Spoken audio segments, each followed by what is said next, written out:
ਸਮਾਂ ਹੋਇਆ 9ਵੇਂ ਪਾਤਸ਼ਾਹ ਜੀ ਦੇ ਅੰਮ੍ਰਿਤਮਈ ਸ਼ਲੋਕਾਂ ਦੀ ਵਿਚਾਰ ਦਾ। 2 ਸ਼ਲੋਕ ਅੱਜ ਆਪਾਂ ਵਿਚਾਰਨੇ ਹਨ। 25 ਅਤੇ 26 ਨੰਬਰ ਦਾ ਸ਼ਲੋਕ ਹੈ। ਪਾਠ ਆਪਾਂ ਸਰਵਣ ਕੀਤਾ ਹੈ। ਸਤਿਗੁਰੂ ਜੀ ਦੇ ਚਰਨਾਂ 'ਚ ਬੇਨਤੀ ਹੈ ਕਿ ਗਰੀਬ ਨਿਵਾਜ ਪਾਤਸ਼ਾਹ ਮਿਹਰ ਕਰਨ, ਬਖਸ਼ਿਸ਼ ਕਰਨ, ਆਪ ਹੀ ਵਿੱਚ ਵਰਤ ਕੇ ਇਹ ਸੇਵਾ ਕਰਵਾ ਲੈਣ। ਇੱਕ ਹੋਰ ਬੇਨਤੀ ਹੈ, ਕਿਉਂਕਿ ਕਈ ਵਾਰੀ ਸਾਡੀ ਕੰਟੀਨਿਊਟੀ ਨਹੀਂ ਬਣ ਪਾਉਂਦੀ, ਸੰਗਤ ਨੂੰ ਵੀ ਕਈ ਵਾਰੀ ਕੁਛ ਰੁਝੇਵੇਂ ਬਣ ਜਾਂਦੇ ਨੇ।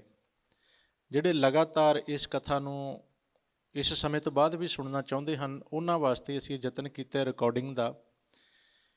ਇਹ ਸਾਰੇ ਸ਼ਲੋਕਾਂ ਦੀ ਲੜੀਵਾਰ ਰਿਕਾਰਡਿੰਗ ਆਪ ਜੀ ਨੂੰ ਦਾਸ ਦੇ ਨਾਂ 'ਤੇ ਚੈਨਲ ਹੈ ਗਿਆਨੀ ਜਸਵੀਰ ਸਿੰਘ ਚਾਕਰ, ਹੋਰ ਵੀ ਉੱਥੇ ਬਹੁਤ ਸਾਰੀਆਂ ਕੁਛ ਗੁਰਬਾਣੀ ਦੇ ਵਿਸ਼ਿਆਂ ਨਾਲ ਸੰਬੰਧਿਤ ਵੀਡੀਓ ਰਿਕਾਰਡਿੰਗਸ ਪਈਆਂ ਨੇ, ਅਤੇ ਉੱਥੇ ਤੁਸੀਂ ਵੇਖ ਸਕਦੇ ਹੋ। ਸ਼ਲੋਕ ਮਹੱਲਾ 9ਵਾਂ ਦੀ ਵਿਚਾਰ ਵੀ ਉਹਦੇ 'ਤੇ ਪਰਸੋਂ ਤੋਂ ਆਰੰਭ ਹੋ ਚੁੱਕੀ ਹੈ। ਸੋ ਲੜੀਵਾਰ ਇਹ ਆਪਾਂ ਯਤਨ ਕਰਨਾ ਵੀ ਸਾਰੀ ਜਿਹੜੀ ਰਿਕਾਰਡਿੰਗ ਹੈ ਇਹ ਗੁਰੂ ਸਾਹਿਬ ਆਪ ਕਰਵਾ ਲੈਣ, ਅਤੇ ਤਾਂ ਕਿ ਲੰਮੇ ਸਮੇਂ ਤੱਕ ਆਪਾਂ ਇਹਨਾਂ ਬਚਨਾਂ ਦਾ ਲਾਹਾ ਪ੍ਰਾਪਤ ਕਰਦੇ ਰਹੀਏ। ਤੋ ਆਓ ਪਾਤਸ਼ਾਹ ਦੇ ਚਰਨਾਂ ਅੰਦਰੋਂ ਅਸੀਸ ਲੈਂਦੇ ਹੋਏ ਅੱਜ ਦੇ ਪਾਵਨ ਬਚਨਾਂ ਦੀ ਵਿਚਾਰ ਨਾਲ ਜੁੜੀਏ। ਮਨ ਬਿਰਤੀਆਂ ਨੂੰ ਇਕਾਗਰ ਕਰ, ਗੁਰੂ ਚਰਨਾਂ ਅੰਦਰ ਝੁਕਾਓ ਸੀਸ, ਦਾਸ ਨੂੰ ਬਖਸ਼ੋ ਅਸੀਸ, ਸਾਰੇ ਪਿਆਰ ਸਹਿਤ ਕਰੋ ਉਚਾਰਨ, ਮਿਲ ਕੇ ਆਖਣਾ ਜੀ ਸਤਨਾਮ ਸ੍ਰੀ ਵਾਹਿਗੁਰੂ ਸਾਹਿਬ ਜੀਓ। ਧੰਨ ਵਾਹਿਗੁਰੂ ਜੀ। ਜੈਸੇ ਜਲ ਤੇ ਬੁੱਧ ਬੁੱਧਾ, ਉਪਜੈ ਬਿਨਸੈ ਨੀਤ, ਜਗ ਰਚਨਾ ਤੈਸੀ ਰਚੀ, ਕਹੋ ਨਾਨਕ ਸੁਨ ਮੀਤ।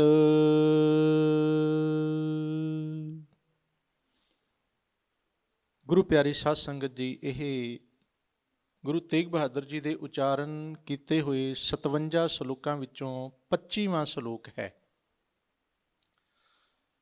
ਮਹਾਰਾਜ ਨੇ ਅੱਜ ਇੱਕ ਬਚਨ ਸਾਂਝਾ ਕੀਤਾ। ਇਹ ਜਿਹੜਾ ਸੰਸਾਰ ਹੈ, ਜੱਗ ਹੈ, ਇਹਦੀ ਰਚਨਾ ਕਿਸ ਤਰੀਕੇ ਨਾਲ ਰਚੀ ਹੋਈ ਹੈ। ਜਿਵੇਂ ਕਿ ਸਾਰੀ ਹੀ ਗੁਰਬਾਣੀ ਅੰਦਰ ਕਿਸੇ ਕੀਮਤੀ ਵਿਚਾਰ ਨੂੰ ਸਮਝਾਉਣ ਵਾਸਤੇ ਸਤਿਗੁਰੂ ਜੀ ਨੇ ਉਦਾਹਰਨਾਂ ਦਿੱਤੀਆਂ ਨੇ। ਇੱਥੇ ਵੀ ਮਹਾਰਾਜ ਨੇ ਪਹਿਲਾਂ ਉਦਾਹਰਣ ਬਖਸ਼ੀ ਹੈ, ਫਿਰ ਅਸਲ ਵਿੱਚ ਜਿਹੜੀ ਗੱਲ ਗੁਰੂ ਸਾਹਿਬ ਕਹਿਣੀ ਚਾਹ ਰਹੇ ਨੇ ਉਹ ਗੱਲ ਕੀਤੀ ਹੈ। ਮਹਾਰਾਜ ਨੇ ਹੁਣ ਸ਼ਬਦ ਵਰਤਿਆ, ਕਹਿੰਦੇ ਜੈਸੇ ਜਲ ਤੇ ਬੁੱਧ ਬੁੱਧਾ, ਉਪਜੈ ਬਿਨਸੈ ਨੀਤ।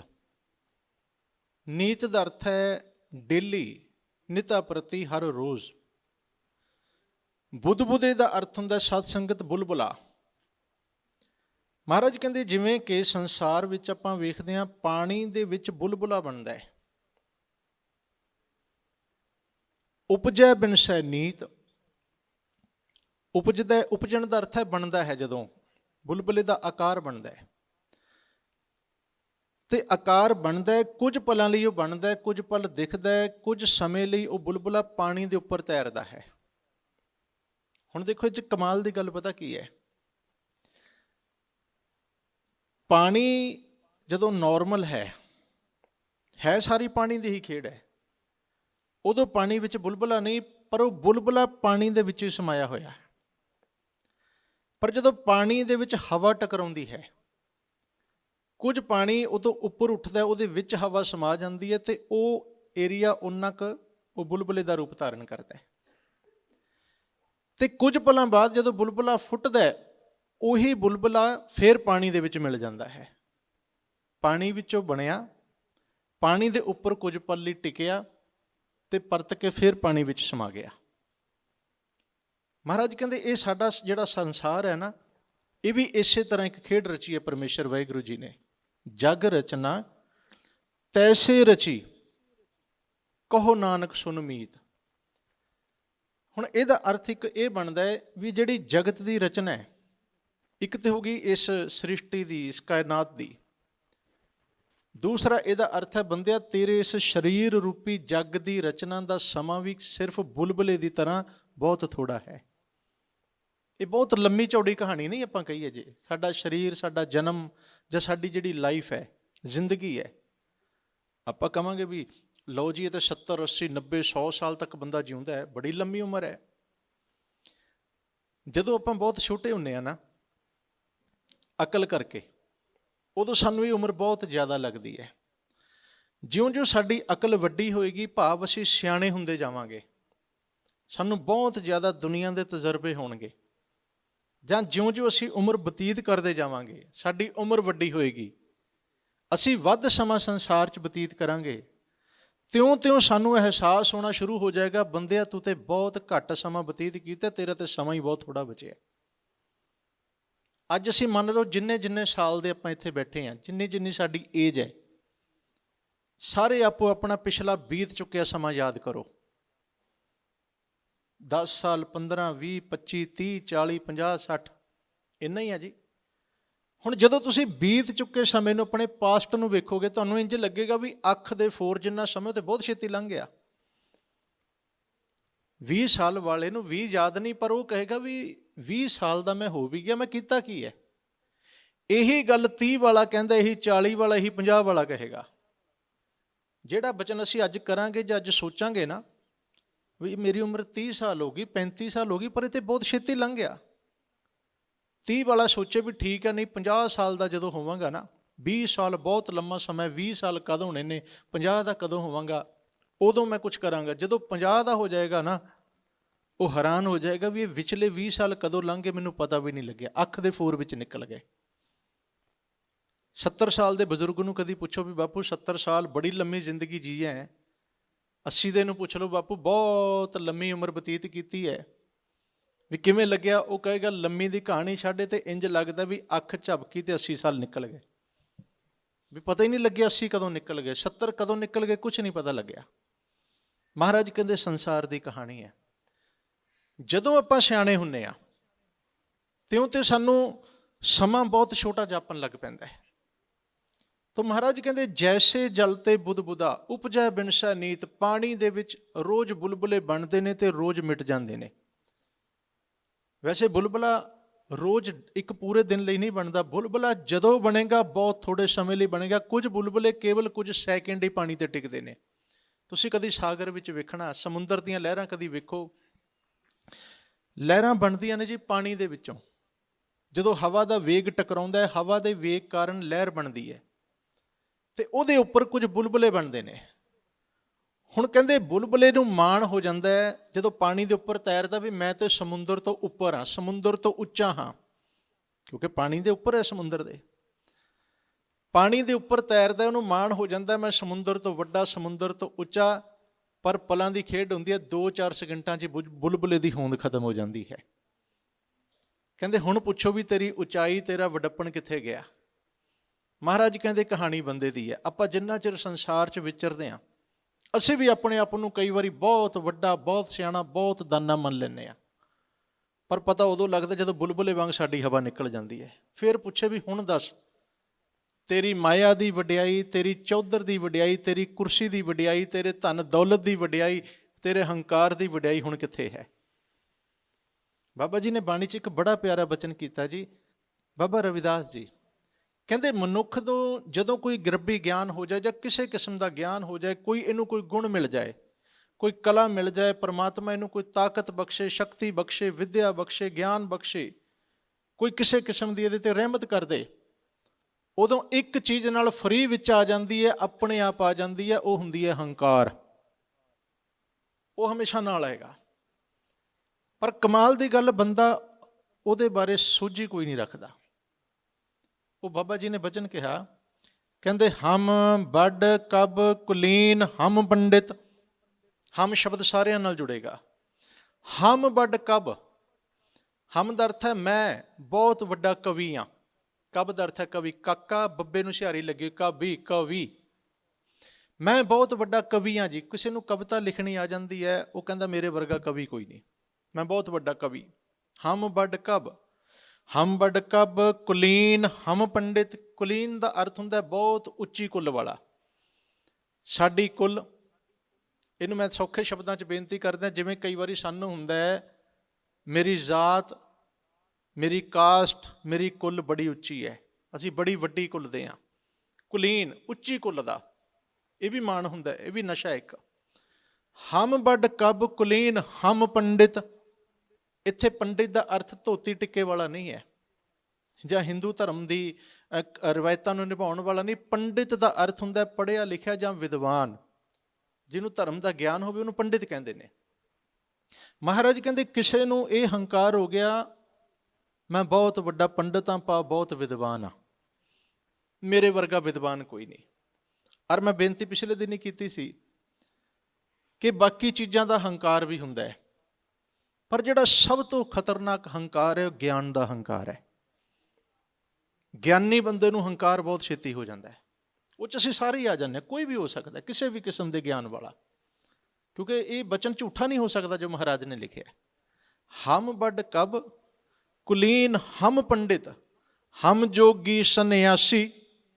ਫਿਰ ਕਹਿੰਦੇ ਕਿਸੇ ਨੂੰ ਮਾਣ ਹੋ ਗਿਆ ਮੈਂ ਬਹੁਤ ਵੱਡਾ ਜੋਗੀ ਹਾਂ ਜੀ, ਉਹਨੇ ਕਈ ਸਾਲ ਤਪੱਸਿਆ ਕਰਕੇ ਜਾਂ ਕਹਿ ਲਓ ਯੋਗ ਸਾਧਨਾ ਕੀਤੀਆਂ, ਕੁਝ ਯੋਗ ਦੀਆਂ ਜੁਗਤੀਆਂ ਸਿੱਖ ਲਈਆਂ, ਦੁਨੀਆ ਉਹਦੇ ਮੂਹਰੇ ਝੁਕਣ ਲੱਗ ਗਈ ਵੀ ਇਹ ਤੇ ਬੜੇ ਵੱਡੇ ਜੋਗੀ ਨੇ ਜੀ, ਇਹ ਤੇ ਰਿੱਧੀਆਂ ਸਿੱਧੀਆਂ ਜਾਣਦੇ ਆ, ਉਹਨੂੰ ਉਸ ਚੀਜ਼ ਦਾ ਮਾਣ ਹੋ ਗਿਆ।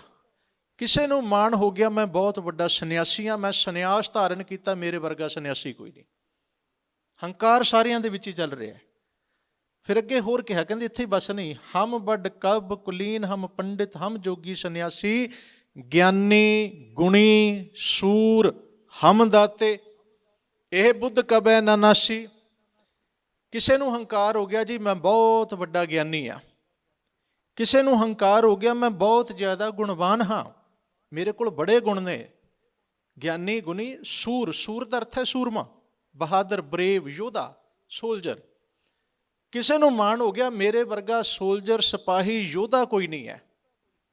ਦੁਨੀਆ 'ਚ ਵੱਡੇ ਵੱਡੇ ਯੋਧਿਆਂ ਦਾ ਜ਼ਿਕਰ ਹੈ, ਨੈਪੋਲੀਅਨ ਬੋਨਾਪਾਰਟ ਦਾ ਜ਼ਿਕਰ ਕਦੀ ਪੜ੍ਹੋ, ਬਹੁਤ ਵੱਡਾ ਸੂਰਮਾ ਹੋਇਆ ਆਪਣੇ ਇਤਿਹਾਸ ਦੇ ਵਿੱਚ।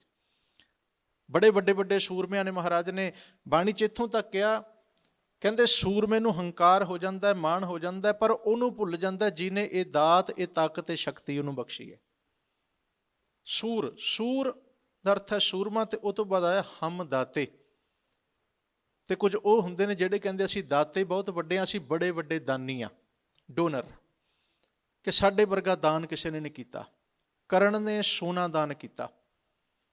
ਕਹਿੰਦੇ ਜਦੋਂ ਸਵਰਗ 'ਚ ਪਹੁੰਚਿਆ ਨਾ, ਉਹਨੇ ਕਿਹਾ ਭੁੱਖ ਲੱਗੀ ਹੈ, ਕਹਿੰਦੇ ਵੀ ਕਰਨ ਨੂੰ ਸੋਨਾ ਦੇ ਦਿਓ।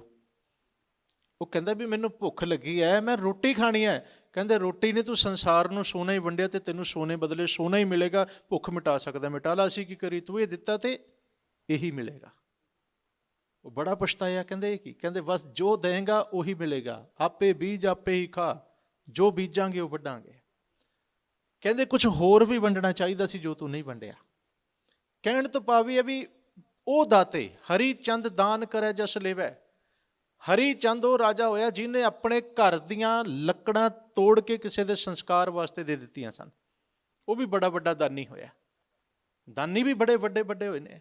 ਹਮ ਦਾਤੇ, ਕਹਿੰਦੇ ਕਈਆਂ ਨੂੰ ਮਾਣ ਹੋ ਗਿਆ ਮੈਂ ਬਹੁਤ ਵੱਡਾ ਦਾਤਾ, ਮੇਰੇ ਵਰਗਾ ਦਾਤਾ ਕੋਈ ਨਹੀਂ ਹੈ। ਪਰ ਮਹਾਰਾਜ ਕਹਿੰਦੇ ਇੱਕ ਗੱਲ ਹੁਣ ਸਾਰਿਆਂ ਤੇ ਬਰਾਬਰ ਢੁੱਕ ਰਹੀ ਹੈ ਵੀ ਸਾਰੀ ਹੰਕਾਰ ਵਿੱਚ ਨਹੀਂ। ਆਖੋ ਸਤਨਾਮ ਸ਼੍ਰੀ। ਹੰਕਾਰ ਕਰਕੇ ਸਾਰੀ ਬਰਾਬਰ ਹੋਵੇ। ਕੋਈ ਗਿਆਨੀ ਹੈ, ਕੋਈ ਕਵੀ ਹੈ, ਕੋਈ ਜੋਗੀ ਹੈ, ਕੋਈ ਸੰਨਿਆਸੀ ਹੈ, ਕੋਈ ਵਿਦਵਾਨ ਹੈ, ਕੋਈ ਸੂਰਮਾ ਹੈ, ਕੋਈ ਦਾਤਾ ਹੈ। ਇਹ ਤੇ ਵੱਖੋ ਵੱਖਰੇ ਗੁਣ ਹੋ ਗਏ ਨਾ, ਪਰ ਕਹਿੰਦੇ ਹੰਕਾਰ ਸਾਰਿਆਂ ਦੇ ਅੰਦਰ ਹੀ ਆਇਆ ਹੋਇਆ। ਬਿਮਾਰੀ ਬਰਾਬਰ ਖੜੀ ਹੈ ਸਾਰਿਆਂ ਦੀ, ਬਸ ਨਾਮਾਂ ਦਾ ਫਰਕ ਹੈ। ਤਾਂ ਮਹਾਰਾਜ ਕਹਿੰਦੇ ਵੀ ਕਮਾਲ ਦੀ ਗੱਲ ਇਹ ਵੀ ਇਹ ਹੈ ਕੀ ਹੈ, ਜੈਸੇ ਜਲ ਤੇ ਬੁੱਧ ਬੁਦਾ। ਉਹ ਬੰਦਿਆ ਤੂੰ ਮਾਣ ਕਿਸ ਗੱਲ ਦਾ ਕਰਦਾ ਹੈ? ਇਸ ਸੰਸਾਰ ਰੂਪ ਸਾਗਰ ਵਿੱਚ ਸਾਡੀ ਔਕਾਤ ਕੇਵਲ ਪਾਣੀ ਦੇ ਬੁਲਬੁਲੇ ਵਰਗੀ ਹੈ, ਹੋਰ ਕੁਝ ਵੀ ਨਹੀਂ ਹੈ। ਇੱਕ ਮੇਰੇ ਖਿਆਲ 'ਚ ਕਈਆਂ ਨੇ ਉਹਨੂੰ ਫਰੀਦ ਜੀ ਨਾਲ ਵੀ ਜੋੜਿਆ, ਕੁਛ ਬੁੱਲੇ ਨਾਲ ਜੋੜਦੇ ਨੇ। ਉਹ ਇਹ ਹੈ ਕਿ ਬੰਦਿਆ ਤੂੰ ਪਾਣੀ ਦਾ ਬੁਲਬੁਲਾ, ਇਹ ਤੇਰੀ ਔਕਾਤ, ਜਿਸ ਘਰ ਮੌਜਾਂ ਮਾਣੀਆਂ ਇੱਕ ਨਾ ਰੱਖਣ ਰਾਤ। ਜਿਸ ਦਿਨ ਡੈਥ ਹੋ ਜਾਂਦੀ ਹੈ ਨਾ, ਮੌਤ ਹੋ ਜਾਂਦੀ ਹੈ, ਜਿਹੜੇ ਘਰ ਨੂੰ ਆਪਾਂ 50, 60, 70 ਸਾਲ ਦੀ ਮਿਹਨਤ ਤੋਂ ਬਾਅਦ ਬਣਾਉਂਦੇ ਹਾਂ, ਜਿਸ ਘਰ ਨੂੰ ਸਜਾਉਂਦੇ ਹਾਂ, ਖਰੀਦਦੇ ਹਾਂ, ਅੱਧੀ ਉਮਰ ਬੰਦੇ ਦੀ ਬੀਤ ਜਾਂਦੀ ਹੈ। ਇੱਥੇ ਤੇ ਤੁਹਾਨੂੰ ਜ਼ਿਆਦਾ ਪਤਾ ਹੈ, ਪਰ ਜਿਸ ਦਿਨ ਡੈਥ ਹੋ ਗਈ ਨਾ, ਉਸ ਦਿਨ ਅਗਲੇ ਨੇ ਕਹਿਣਾ ਵੀ ਰਾਤ ਨੂੰ ਘਰੇ ਨਹੀਂ ਰੱਖਣਾ, ਰਾਤ ਪੈਣ ਤੋਂ ਪਹਿਲਾਂ ਪਹਿਲਾਂ ਸੰਸਕਾਰ ਕਰ ਦਿਓ। ਜਿਸ ਘਰ ਮੌਜਾਂ ਮਾਣੀਆਂ, ਜਨਮ ਲਿਆ, ਵੱਡੇ ਹੋਏ, ਪਾਲੇ ਪੋਸੇ, ਉੱਥੇ ਸੁਪਨੇ ਸੰਜੋਏ, ਉਸ ਘਰ ਦੇ ਵਿੱਚ ਮਿਹਨਤ ਕੀਤੀ, ਘਰ ਬਣਾਇਆ, ਕਹਿੰਦੇ ਮੌਤ ਹੋਣ ਸਾਰ ਕਹਿ ਦੇਣਾ ਵੀ ਰਾਤ ਘਰੇ ਇਹਨੂੰ ਬਾਹਰ ਲੈ ਜਾਓ, ਇਹ ਤੇਰੀ ਔਕਾਤ, ਸਾਡੀ, ਇਹ ਸਾਰਿਆਂ ਦੀ ਕਹਿੰਦੇ ਕਹਾਣੀ ਇਹੀ ਚੱਲਣੀ ਹੈ। ਮਹਾਰਾਜ ਕਹਿੰਦੇ ਗੱਲ ਇਹ ਹੈ ਵੀ ਤੂੰ ਮਾਣ ਕਿਸ ਗੱਲ ਦਾ ਕਰਦਾ, ਇਹ ਛਿਨ ਭੰਗਰ ਦਾ ਮੇਲਾ। ਬੁੱਧ-ਬੁੱਧਾ ਕਹਿਣ ਦਾ ਅਰਥ ਪਤਾ ਇਹੀ ਹੈ। ਬੁੱਧ-ਬੁੱਧੇ ਦੀ ਇੱਕ ਉਦਾਹਰਣ ਹੈ ਵੀ ਬਹੁਤ ਥੋੜੇ ਸਮੇਂ ਰਹਿਣ ਵਾਲਾ। ਹੁਣ ਇਹ ਜਿਹੜੀ ਧਰਤੀ ਤਕਰੀਬਨ ਆਪਾਂ ਮੰਨਦੇ ਹਾਂ ਵੀ 4 ਕਰੋੜ ਸਾਲ ਤੋਂ ਜ਼ਿਆਦਾ ਸਮਾਂ ਹੋ ਗਿਆ ਇਸ ਧਰਤੀ ਨੂੰ ਬਣਿਆ, 4.5 ਕਰੋੜ ਸਾਲ ਵੀ ਕਹਿੰਦੇ ਨੇ ਕਈ, ਤੇ ਇੰਨੇ ਕੁ ਸਾਲ ਕਹਿੰਦੇ ਹੋਰ ਚੱਲ ਜਾਏਗੀ, 9-10 ਕਰੋੜ ਸਾਲ ਇਹਦੀ ਉਮਰ ਹੈ। ਤੇ ਸੋਚੋ ਵੀ ਹੁਣ 10 ਕਰੋੜ ਸਾਲਾਂ ਦੇ ਵਿੱਚ ਜੇ ਕਿਸੇ ਨੂੰ 100 ਸਾਲ ਦਾ ਵੀ ਸਮਾਂ ਮਿਲ ਜਾ, ਕੀ ਔਕਾਤ ਰੱਖਦਾ ਉਹ? ਸਾਗਰ ਦੇ ਵਿੱਚ ਇੱਕ ਬੂੰਦ ਜਿੰਨੀ ਔਕਾਤ ਹੈ ਔਰ ਕੁਝ ਵੀ ਨਹੀਂ ਹੈ। ਕਰੋੜਾਂ ਸਾਲਾਂ ਦੇ ਵਿੱਚ ਤੇ 100 ਸਾਲ ਦਾ ਕੁਝ ਪਤਾ ਵੀ ਨਹੀਂ ਲੱਗਣਾ ਵੀ ਹੈ ਕਿੰਨੇ ਕਿੰਨੇ। ਬਾਕੀ ਜਿਉਂ-ਜਿਉਂ ਆਪਾਂ ਬੀਤਦੇ ਹਾਂ, ਸਮਾਂ ਬਿਤਾਉਣੇ ਜਾਂਦੇ ਆ ਨਾ, ਫਿਰ ਬੰਦੇ ਨੂੰ ਅਹਿਸਾਸ ਹੁੰਦਾ ਵੀ ਜਿਹੜਾ ਬੀਤ ਗਿਆ ਉਹ ਤੇ ਕੱਖ ਵੀ ਨਹੀਂ ਹੈ। ਉਹ ਫਿਰ ਕਹਿੰਦੇ ਆ ਵੀ ਜੋ ਬਚ ਗਿਆ ਉਹਨੂੰ ਬਚਾ ਲਓ, ਅੱਗੇ ਸਮਝ ਚਲੋ ਨੰਦ ਲਾਲਾ, ਪਾਛੈ ਜੋ ਬੀਤੀ ਸੋ ਬੀਤੀ। ਕਹਿੰਦੇ ਬੁਲਬੁਲੇ ਦੀ ਨਿਆਈਆਂ ਤੋਂ ਹੋਰ ਕੁਝ ਵੀ ਨਹੀਂ, ਤੇ ਇਸ ਬੁਲਬੁਲੇ ਦਾ ਕਦੀ ਮਾਣ ਨਾ ਕਰ। ਬਾਣੀ ਦਾ ਇੱਕ ਬਚਨ ਪੜੋ, ਮਹਾਰਾਜ ਕਹਿੰਦੇ ਸਰੀਰ ਕੀ ਹੈ? ਕਹਿੰਦੇ ਜੈਸੇ, ਇੱਥੇ ਕਿਹਾ ਜੈਸੇ ਜਲ ਤੇ ਬੁੱਧ-ਬੁੱਧਾ, ਉੱਥੇ ਕਹਿੰਦੇ ਜਲ ਕੀ ਪੀਤ, ਪਵਨ ਕਾ ਥੰਬਾ, ਰਕਤ ਬੂੰਦ ਕਾ ਗਾਰਾ, ਹਾੜ ਮਾਸ ਨਾੜੀ ਕੋ ਪਿੰਜਰ, ਪੰਖੀ ਬਸੈ ਵਿਚਾਰਾ। ਇਹ ਹੱਡ ਮਾਸ ਤੇ ਨਾੜੀਆਂ ਦਾ ਇੱਕ ਪਿੰਜਰਾ ਹੈ, ਸਾਡਾ ਸਰੀਰ, ਸਾਡੀ ਬੋਡੀ। ਜਲ ਕੀ ਭੀਤ, ਪਵਨ ਕਾ ਥੰਬਾ, ਜਲ ਦੀ ਭੀਤ ਹੈ, ਪਾਣੀ ਦੀ ਦੀਵਾਰ ਹੈ, ਤੇ ਹਵਾ ਨੇ ਇਹਨੂੰ ਸਪੋਰਟ ਕੀਤੀ ਹੋਈ ਹੈ। ਹਵਾ ਦਾ ਥੰਬਾ, ਥੰਬੇ ਦਾ ਅਰਥ ਹੁੰਦਾ ਖੰਭਾ, ਪੋਲ, ਕਿਉਂਕਿ ਹਵਾ ਕਾਰਨ ਟਿਕੀ ਹੈ। ਇਹ ਪਾਣੀ, ਇਹ ਜਾਂ ਮਿੱਟੀ ਆਪਣੇ ਆਪ ਨਹੀਂ ਟਿਕ ਸਕਦੀ। ਖਿਮਾ ਕਰਿਓ, ਆਪਾਂ ਇਸ ਟਾਈਮ ਬੈਠੇ ਹਾਂ, ਕੋਈ ਇਸ ਟਾਈਮ ਸਟੈਂਡ ਹੈ, ਖੜਾ ਹੈ, ਕੋਈ ਸੁੱਤਾ ਹੋਏਗਾ, ਕੋਈ ਚੱਲ ਰਿਹਾ, ਪਰ ਜੇ ਵਿੱਚੋਂ ਹਵਾ ਨਿਕਲ ਜਾਏ, ਆਕਸੀਜਨ ਜਾਂ ਸਾਹ ਬੰਦ ਹੋ ਜਾਣ, ਨਾ ਅਸੀਂ ਬੈਠ ਸਕਾਂਗੇ, ਨਾ ਤੁਰ ਸਕਾਂਗੇ, ਨਾ ਖੜ ਸਕਾਂਗੇ, ਸਾਰੀ ਗਿਰ ਜਾਵਾਂਗੇ। ਸਮਝ ਰਹੇ ਹੋ ਜੀ ਗੱਲ ਕਿੱਥੇ ਜਾ ਰਹੀ ਹੈ? ਔਰ ਜਿਹੜੀ ਚੀਜ਼ ਦਿਸ ਨਹੀਂ ਰਹੀ, ਵੈਲਿਊ ਉਹਦੀ ਹੈ। ਹਵਾ ਕਿਸੇ ਨੂੰ ਨਹੀਂ ਦਿਸ ਰਹੀ, ਪਰ ਹਵਾ ਕਾਰਨ ਸਾਡੀ ਵੈਲਿਊ ਹੈ। ਹਵਾ ਕਾਰਨ ਆਪਾਂ ਟਿਕੇ ਹਾਂ, ਹਵਾ ਕਾਰਨ ਹੀ ਆਪਾਂ ਜੀ ਰਹੇ ਹਾਂ। ਤਾਂ ਮਹਾਰਾਜ ਨੇ ਕਿਹਾ ਸਪੋਰਟ, ਪਵਨ ਕਾ ਥੰਬਾ, ਤੇਰੇ ਇਸ ਪਾਣੀ ਦੀ ਦੀਵਾਰ ਨੂੰ, ਪਾਣੀ ਦੀ ਭੀਤ ਨੂੰ ਹਵਾ ਨੇ ਸਾਂਭਿਆ ਹੋਇਆ ਹੈ। ਕਹਿੰਦੇ ਜੇ ਹਵਾ ਹੀ ਨਿਕਲ ਗਈ, ਤੇਰੀ ਕੀ ਔਕਾਤ ਹੈ? ਕੀ ਰਹਿ ਗਿਆ ਫਿਰ ਪਿੱਛੇ? ਆਪਾਂ ਕਹੀ ਦਿੰਦੇ ਵੀ ਬੰਦੇ 'ਚ ਹੈ ਕਿ ਜੀ ਹਵਾ ਹੀ ਨਿਕਲ ਗਈ, ਸਾਹ ਨਿਕਲ ਗਏ, ਪਰ ਇਹ ਸਾਹਾਂ ਦੀ ਕੀਮਤ ਬਹੁਤ ਹੈ। ਸਾਹਾਂ ਦੀ ਬਹੁਤ ਕੀਮਤ ਹੈ। ਜਦੋਂ ਬੰਦਾ ਆਖਰੀ ਸਾਹਾਂ ਤੇ ਹੋਵੇ ਨਾ, ਅਸਲ 'ਚ ਉਦੋਂ ਪਤਾ ਲੱਗਦਾ ਹੈ। ਕਈ ਵਾਰੀ ਕੋਈ ਸਾਡਾ ਬਹੁਤ ਕਰੀਬੀ ਹੌਸਪੀਟਲ 'ਚ ਹੁੰਦਾ ਹੈ, ਵੈਂਟੀਲੇਟਰ 'ਤੇ, ਡਾਕਟਰ ਕਹਿੰਦੇ ਵੀ ਸਮਾਂ 2-4 ਪਲਾਂ ਦਾ ਹੀ ਹੈ, 2-4 ਮਿੰਟਾਂ ਦਾ ਹੀ ਹੈ। ਬੰਦਾ ਕਈ ਵਾਰੀ ਕਹਿੰਦਾ ਵੀ ਭਾਈ ਸਾਹਿਬ, ਡਾਕਟਰ ਸਾਹਿਬ, ਕੋਈ ਉਪਕਾਰ ਕਰੋ, ਕੋਈ ਸਕੀਮ ਲਗਾਓ, ਕਿਤੇ ਬਾਪੂ ਨੂੰ, ਸਾਡੇ ਨੂੰ, ਬਜ਼ੁਰਗਾਂ ਨੂੰ, ਸਾਡੇ ਇਸ ਪ੍ਰਾਣੀ ਨੂੰ ਅੱਧਾ ਪੌਣਾ ਘੰਟਾ ਹੋਰ ਮਿਲ ਜਾਏ। ਉਹ ਕਹਿੰਦਾ ਸੌਰੀ, ਨਹੀਂ ਹੋ ਸਕਦਾ। 2 ਸਾਹ ਹੀ ਹੋਰ ਮਿਲ ਜਾਣ, 2 ਸਾਹ ਦੇ ਸਕਦੇ ਹੋ, 2 ਸਾਹ, ਪੈਸੇ ਜਿੰਨੇ ਮਰਜ਼ੀ ਲੈ ਲਓ, ਜਿੰਨੇ ਮਰਜ਼ੀ ਬੋਲੋ ਕੀ ਅਮਾਊਂਟ ਚਾਹੀਦੀ ਹੈ, 2 ਸਾਹ ਇਹਦੇ ਵੱਧ ਜਾਣ। ਉਹ ਕਹਿੰਦਾ ਮੈਂ ਇੱਕ ਵੀ ਨਹੀਂ ਦੇ ਸਕਦਾ, ਸਾਹ ਮੇਰੇ ਵੱਸ ਵਿੱਚ ਹੀ ਨਹੀਂ। ਉਦੋਂ ਸਾਹਾਂ ਦੀ ਕੀਮਤ ਪਤਾ ਲੱਗਦੀ ਹੈ। ਜੇ ਫਿਰ ਵੀ ਨਹੀਂ ਪਤਾ ਵੀ ਹਲੇ ਕੀ ਵੈਲਿਊ ਹੋਏਗੀ ਹਵਾ ਦੀ, ਪਵਨ ਦੀ, ਫਿਰ ਸਾਰੇ ਜਾਣੇ ਆਪਣਾ ਨੱਕ ਬੰਦ ਕਰਕੇ ਸਿਰਫ 1 ਮਿੰਟ ਲਈ ਬੈਠ ਜਾਓ, ਵੀ ਸਾਹ ਨਹੀਂ ਲੈਣਾ, 1 ਮਿੰਟ ਬਿਨਾਂ ਸਾਹ ਤੋਂ ਰਹਿਣਾ। ਹੁਣੇ ਹੀ ਪਤਾ ਲੱਗ ਜਾਏਗਾ ਸਾਹਾਂ ਦੀ ਕੀ ਕੀਮਤ ਹੈ। ਅੱਜ ਆਕਸੀਜਨ, ਜਦੋਂ ਕਰੋਨਾ ਆਇਆ ਜੀ ਨਾ, ਆਕਸੀਜਨ ਦੀ ਵੈਲਿਊ ਲੋਕਾਂ ਨੂੰ ਪਤਾ ਲੱਗੀ। ਬਲੈਕ ਵਾਲਿਆਂ ਨੇ ਤੇ ਫਿਰ ਉਦੋਂ ਚਲੋ ਉਹਦੇ 'ਚੋਂ ਵੀ ਪੈਸਾ ਹੀ ਕਮਾਇਆ, ਪਰ ਪਰਮੇਸ਼ਰ ਵਾਹਿਗੁਰੂ ਜੀ ਨੇ ਸੋਚੋ ਅਨੰਤ ਕਾਲ ਤੋਂ ਆਕਸੀਜਨ ਬਣਾਈ ਹੈ ਤੇ ਸਾਨੂੰ ਫ੍ਰੀ ਦਿੱਤੀ ਹੈ, ਫ੍ਰੀ ਆਫ ਕਾਸਟ, ਕੋਈ ਬਿੱਲ ਨਹੀਂ ਆ ਰਿਹਾ। ਅਗਲੇ ਨੇ ਇੱਕ ਸਿਲੰਡਰ ਦਾ 50-50 ਹਜ਼ਾਰ ਰੁਪਏ ਲਿਆ, ਜਿਹੜਾ ਸਿਰਫ ਸਵੇਰ ਤੋਂ ਲੈ ਕੇ ਸ਼ਾਮ ਤੱਕ ਚੱਲਦਾ ਸੀ। ਕਹਿੰਦੇ ਬੰਦਾ ਹਲੇ ਵੀ ਕਹਿੰਦਾ ਵੀ ਰੱਬ ਕੀ ਹੈ, ਰੱਬ ਨੇ ਮੈਨੂੰ ਦਿੱਤਾ ਕੀ ਹੈ? ਮਹਾਰਾਜ ਕਹਿੰਦੇ ਜੇ ਤੈਨੂੰ ਇਕੱਲੇ ਸਾਹ ਹੀ ਨਾ ਦੇਵੇ, ਤੇਰੀ ਔਕਾਤ ਕੀ ਹੈ? ਤੂੰ ਕਾਹਦੇ ਜੋਗਾ ਹੈ? ਕੀ ਕਰ ਸਕਦਾ ਹੈ? ਪਰ ਜਦੋਂ ਬੰਦਾ ਤੁਰਿਆ ਫਿਰਦਾ, ਸਹੀ ਹੁੰਦਾ, ਮਾਇਆ ਦੇ ਨਸ਼ੇ 'ਚ ਹੁੰਦਾ, ਉਦੋਂ ਮੈਂ ਮੇਰੀ ਬਸ ਆਹੀ ਨਸ਼ਾ ਚੜਿਆ ਹੁੰਦਾ ਹੈ। ਮਹਾਰਾਜ ਨੇ ਕਿਹਾ ਹਕੀਕਤ ਕੀ ਹੈ? ਅਸਲੀਅਤ ਨੂੰ ਜਾਣ। ਅਸਲੀਅਤ ਇਹੀ ਹੈ ਵੀ ਜਿੰਨੇ ਆਪਾਂ ਤੁਰੇ ਫਿਰਦੇ ਹਾਂ, ਆਪਾਂ ਇਸ ਸੰਸਾਰ ਸਾਗਰ ਦੇ ਕੇਵਲ ਬੁਲਬੁਲੇ ਹਾਂ। ਆਖੋ ਸਤਿਨਾਮ ਸ਼੍ਰੀ, ਬੁਲਬੁਲੇ ਹਾਂ। ਦੇਖੋ, ਸੱਚਾਈ ਨੂੰ ਮੰਨ ਲੈਣਾ ਬੜੀ ਵੱਡੀ ਸਿਆਣਪ ਹੁੰਦੀ ਹੈ ਜੀ। ਇਹਦੇ 'ਚ ਇਹ ਨਹੀਂ ਵੀ ਸਾਡੀ ਬੇਇੱਜ਼ਤੀ ਹੋ ਗਈ, ਭਾਈ ਸਾਹਿਬ ਸਾਡੀ ਤੁਸੀਂ ਗਿਆਨੀ ਜੀ ਇਨਸਲਟ ਕਰ ਰਹੇ ਹੋ, ਕੀ ਕਹਿ ਰਹੇ ਹੋ, ਨਾ। ਇਹ ਸੱਚਾਈ ਸਾਰੇ ਸੰਸਾਰ 'ਤੇ ਲਾਗੂ ਹੋਣੀ ਹੈ। ਪਰ ਹਾਂ, ਇਹ ਨਹੀਂ ਵੀ ਇਹਦੀ ਵੈਲਿਊ ਨਹੀਂ। ਪਾਣੀ ਦੇ ਬੁਲਬੁਲੇ ਦੀ ਹੋ ਸਕਦਾ ਵੈਲਿਊ ਨਾ ਹੋਵੇ, ਪਰ ਮਹਾਰਾਜ ਨੇ ਇਹ ਨਹੀਂ ਕਿਹਾ ਵੀ ਇਹਦੀ ਵੈਲਿਊ ਨਹੀਂ ਹੈ। ਇਸ ਮਿੱਟੀ ਦੇ ਸਰੀਰ ਦੀ ਵੈਲਿਊ ਬਹੁਤ ਹੈ, ਇਹ ਕੀਮਤੀ ਹੈ। ਇਸ ਗੱਲ ਤੋਂ ਆਪਾਂ ਮੁਨਕਰ ਨਹੀਂ ਹੈ। ਬੁਲਬੁਲੇ ਦਾ ਅਰਥ ਹੈ ਵੀ ਥੋੜੇ ਸਮੇਂ ਦਾ, ਪਰ ਹੈ ਬਹੁਤ ਕੀਮਤੀ।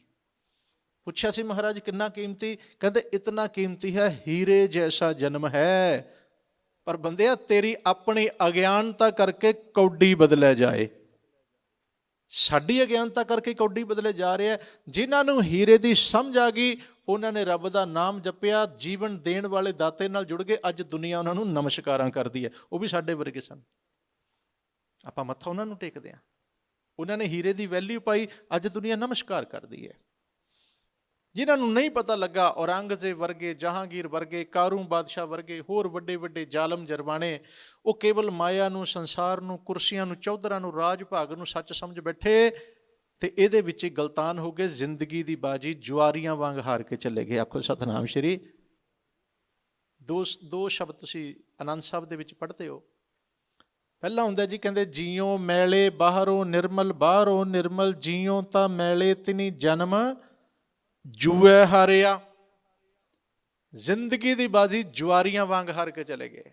ਜੂਆ ਕਰ ਜਿੱਥੋਂ ਅੱਜ ਤੱਕ ਕੋਈ ਜਿੱਤ ਕੇ ਨਹੀਂ ਆਇਆ। ਹਾਂ, ਪਹਿਲਾਂ ਜਿੱਤਦਾ ਹੈ, ਪਰ ਬੰਦਾ ਫਿਰ ਹੋਰ ਫਸ ਜਾਂਦਾ ਹੈ। ਫਿਰ ਇੱਕ ਦਿਨ ਉਦੋਂ ਬਾਹਰ ਨਿਕਲਦਾ ਜਦੋਂ ਸਾਰਾ ਕੁਝ ਹੀ ਹਾਰ ਜਾਂਦਾ ਹੈ। ਮਹਾਭਾਰਤ ਕਿਹਨੂੰ ਨਹੀਂ ਪਤਾ, ਖੇਡਿਆ ਕੀ ਸੀ ਉਹਦੇ 'ਚ? ਜੂਆ। ਤੇ ਜੂਆ ਖੇਡਣ ਵਾਲਿਆਂ ਨੇ ਆਪਣੀ ਪਤਨੀ ਤੱਕ ਨੂੰ ਦਾਅ ਤੇ ਲਾ ਦਿੱਤਾ ਤੇ ਉਹ ਵੀ ਹਾਰ ਗਏ। ਇਹ ਤੋਂ ਵੱਡੀ ਐਗਜ਼ਾਮਪਲ ਕੀ ਹੋਵੇ? ਕੀ ਉਦਾਹਰਨ ਦੇ ਸਕਦੇ ਹਾਂ? ਪਰ ਕਮਾਲ ਦੀ ਗੱਲ, ਜੂਆ ਖੇਡਣ ਵਾਲੇ ਹਲੇ ਵੀ ਕੋਈ ਨਹੀਂ ਟਲਦੇ, ਫੇਰ ਜਾ ਕੇ ਖੇਡਦੇ ਨੇ।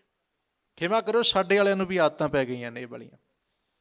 ਅਸੀਂ ਉਹਨਾਂ ਨੂੰ ਆਪਣੀਆਂ ਚੰਗੀਆਂ ਆਦਤਾਂ ਨਹੀਂ ਸੀ ਪਾਉਣੀਆਂ, ਸਾਡੇ ਵਾਲੇ ਵੀ ਉੱਥੇ ਤੁਰੇ ਫਿਰਦੇ ਆ, ਪੱਬਾਂ ਕਲੱਬਾਂ ਬਾਰਾਂ ਦੇ ਵਿੱਚ ਜੂਆ ਖੇਡਦੇ। ਗੁਰੂ ਭਲਾ ਕਰੇ।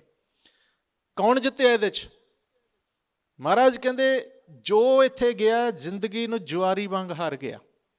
ਪਰ ਦੂਜੇ ਪਾਸੇ ਇੱਕ ਬਚਨ ਕੀਤਾ, ਫਿਰ ਕਹਿੰਦੇ ਜਿਹੜੇ, ਇਹਦਾ ਅਰਥ ਹੈ ਵੀ ਜਿਹੜੇ ਅੰਦਰੋਂ ਬਾਹਰੋਂ ਕੁਝ ਹੋਰ ਸਨ, ਵੱਖਰੇ ਵੱਖਰੇ, ਪਰ ਇੱਕ ਉਹ ਨੇ ਜੀਓ ਨਿਰਮਲ ਬਾਹਰੋਂ ਨਿਰਮਲ, ਬਾਹਰੋਂ ਤਾਂ ਨਿਰਮਲ ਜੀਓ ਨਿਰਮਲ ਸਤਿਗੁਰ ਤੇ ਕਰਨੀ ਕਮਾਣੀ, ਕੂੜ ਕੀ ਸੋਏ ਪਹੁੰਚੈ ਨਾਹੀ, ਮਨਸਾ ਸੱਚ ਸਮਾਣੀ। ਉਹਨਾਂ ਨੇ ਕੀ ਕੀਤਾ? ਜਨਮ ਰਤਨ ਜਿਨੀ ਖੱਟਿਆ ਭਲੇ ਸੇ ਵਣਜਾਰੇ।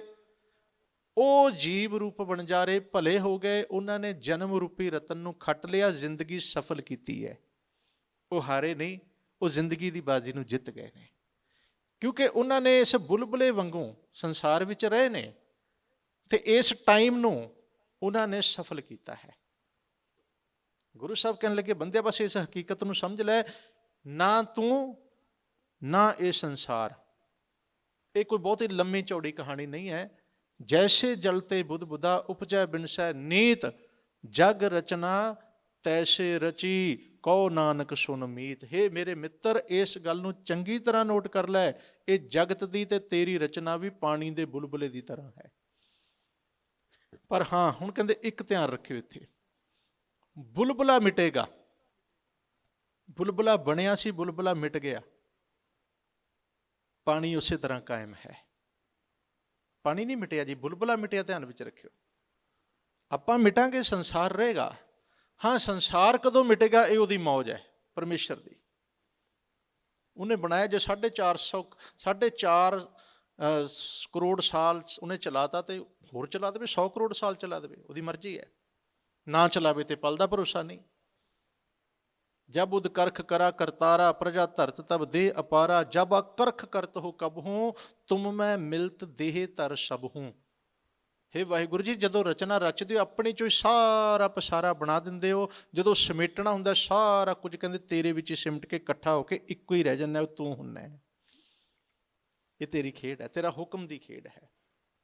ਆਪੀਨੈ ਆਪ ਸਾਜਿਓ ਆਪੀਨੈ ਰਚਿਓ ਨਾਉ, ਦੁਈ ਕੁਦਰਤ ਸਾਜੀਐ ਕਰ ਆਸਣ ਡਿਠੋ ਚਾਓ, ਦਾਤਾ ਕਰਤਾ ਆਪ ਤੂੰ, ਤੁਸ ਦੇਵੈ ਕਰੈ ਪਸਾਓ, ਤੂੰ ਜਨ ਹੋਈ ਸਭ ਸਹਿ ਦੇ ਲੈਸੈ ਜਿੰਦ ਕਵਾਓ, ਕਰ ਆਸਣ ਡਿਠੋ ਚਾਓ। ਸਾਰੀ ਕਾਇਨਾਤ ਵਿੱਚ ਆਪਣਾ ਆਸਣ ਲਾਇਆ ਤੇ ਸਾਡੇ ਸਾਰਿਆਂ ਦੇ ਵਿੱਚ ਆਪਣਾ ਆਸਣ ਲਾ ਕੇ ਸਾਨੂੰ ਤੇ ਇਸ ਕੁੱਲ ਦੁਨੀਆ ਦੇ ਤਮਾਸ਼ੇ ਨੂੰ ਵੀ ਤੂੰ ਆਪ ਹੀ ਵੇਖਦਾ ਹੈ, ਕਿਉਂਕਿ ਰਚਨਾ ਤੇਰੀ ਹੈ।